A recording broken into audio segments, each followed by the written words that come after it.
सुषमा अंधारे, रुपाली ठोंबरे पाटील आणि संगीता तिवारी नाशिकमध्ये पोहोचलेले आहेत। अशोक खरात प्रकरणी पोलीस आयुक्तांची भेट घेत त्यात चर्चा करत असल्याची माहिती आहे। रुपाली चाकणकरांविरोधात सुषमा अंधारे आणि रुपाली ठोंबरे आक्रमक झालेले आहेत। रुपाली चाकणकरांना सह आरोपी करा अशी अंधाऱ्यांसह ठोंबरेंची सुद्धा मागणी आहे।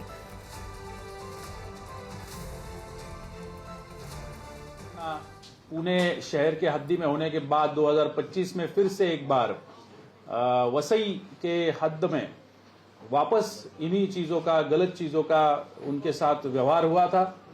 इसी बीच पूरे समय में इनकी जो भावना, इनकी जो श्रद्धा थी, इन श्रद्धा और भावना का गलत तरीके से इस्तेमाल हुआ था।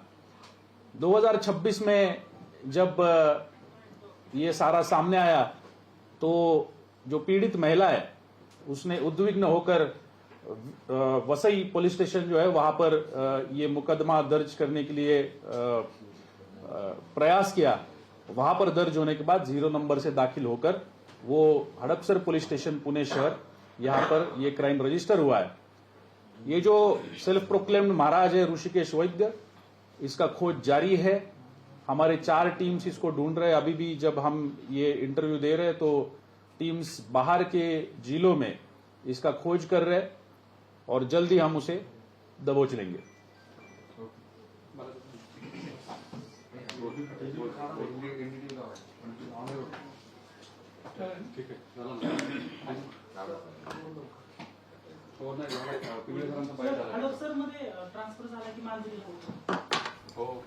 ते होईल, कारण काय आहे त्यांचं सीसीटीव्हीने आज ठेवलं दाखल तिथंच आहे हडपसर, म्हणजे सीसीटीव्हीनेच त्यांना पण पोलीस स्टेशन मांजरीची हद्द आहे। सचिन एक छोटा काल नोटिफिकेशन आलं मला टिकटॅक करायचा एक छोटा हा करा हा इथेच उभं राहून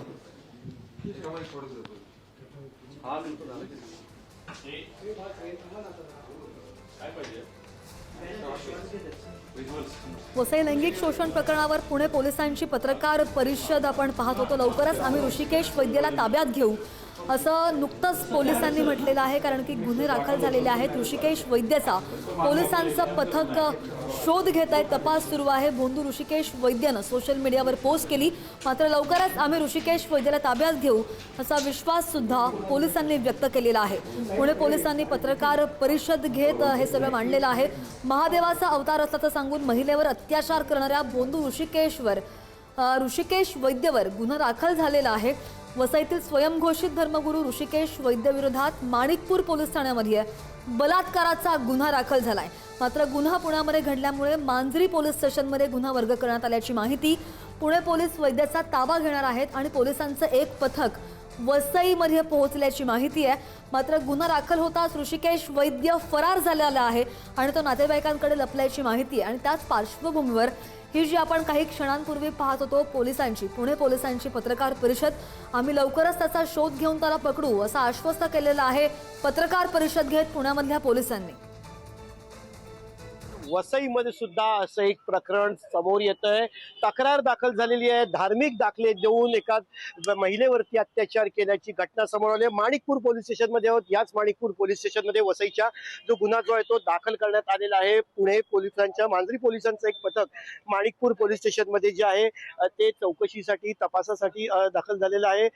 खरं तर अशा पद्धतीनं गुन्ह्याची नोंद जी झालेली आहे, पुण्यामध्ये राहणारी महिला असल्याची माहिती मिळते। मात्र या आरोपीनं वेगवेगळे दाखले देऊन, धर्माचे दाखले देऊन त्या महिलेवरती अत्याचार केल्याचं तक्रारीत म्हटलेलं आहे।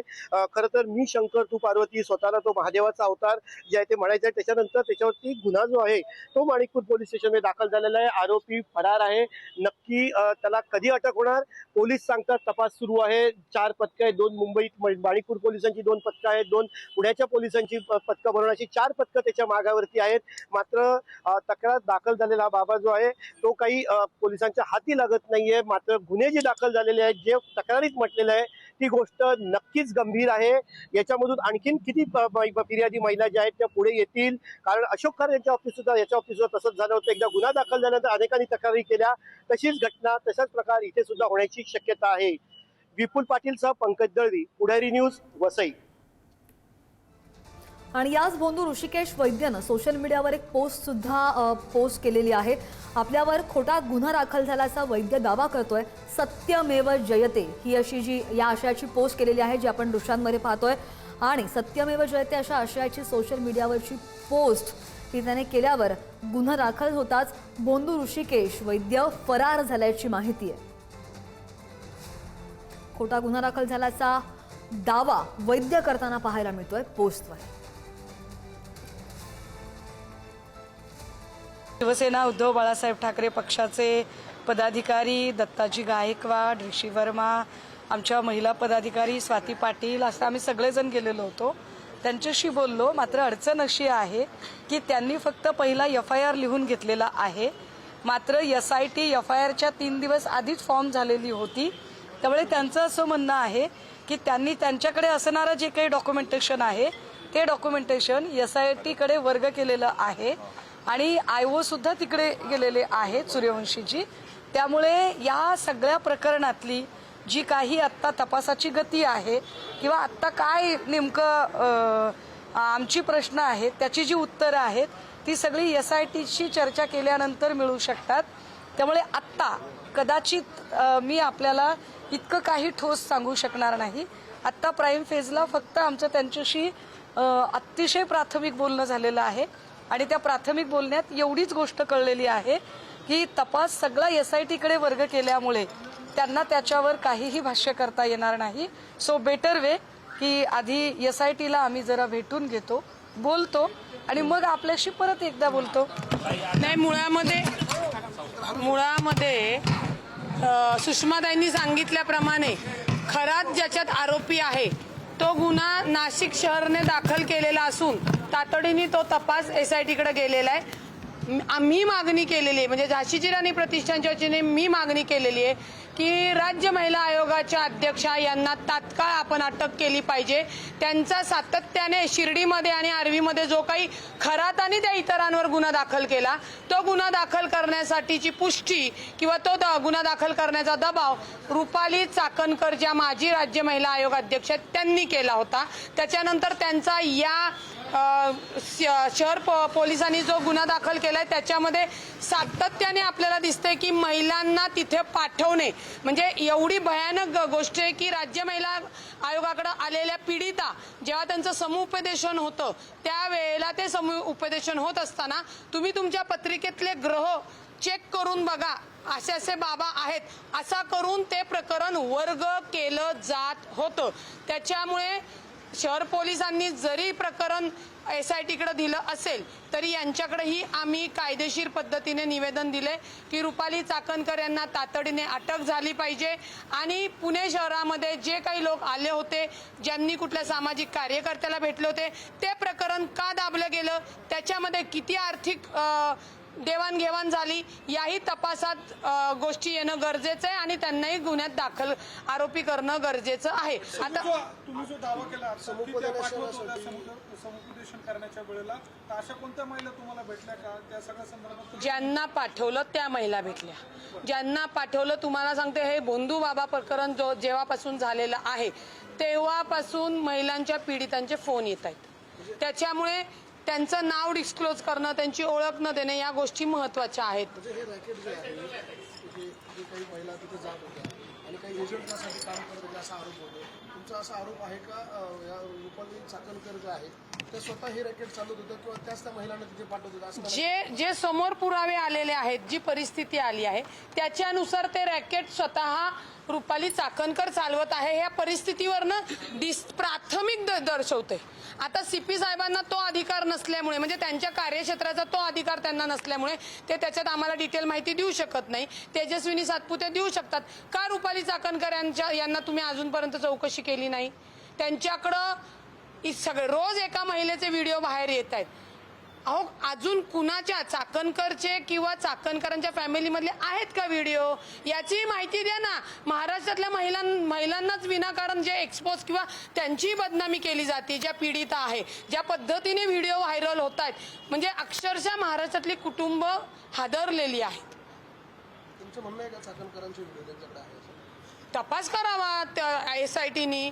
आम्हाला जी काही माहिती मिळाली आहे किंवा जी माहिती या आरोपींना अटक केल्यानंतर पोलिसांना पण मिळालेली आहे ती समोर आणावी त्यांनी.